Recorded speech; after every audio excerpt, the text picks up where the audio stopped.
প্রবাসে থাকি তাদের রাত নাই দিন নাই কষ্ট করে টাকা পাঠিয়েছে শুধু তোমাদের সুখের জন্য। আর তোমরা দিনের পর দিন অন্য ছেলের সাথে পরকীয় করে আমাদের প্রবাসী ছেলেদের ঠকিয়েছো। সাথী, আমি আজ বুঝতে পেরেছি কেন আমার অ্যাকাউন্টে টাকা নেই। আমি তো ভেবেছিলাম তোমার অ্যাকাউন্টে টাকা, সেটাও নেই। তুমি সম্পূর্ণ টাকা অমৃতর অ্যাকাউন্টে রেখেছো। আর তুমি টেনশন করো না, আমি তোমাকে মুক্ত করে দেবো। আর আজই ডিভোর্সের ব্যবস্থা করছি। বলো, এত আর্জেন্ট রেখেছো কেন? অমৃত, আমি ঋদ্ধিকে ডিভোর্স দিয়ে চলে এসেছি। এবার আমাদের মধ্যে আর কেউ নেই। চলো এবার আমরা দুজন বিয়েটা করে ফেলি। এটা অসম্ভব সাথী। মানে? তোমাকে আমার বাড়ি থেকে মেনে নেবে না, কারণ তুমি বিবাহিত।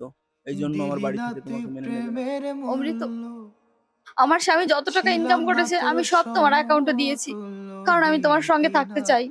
আর তুমি আমাকে এভাবে ঠকালে।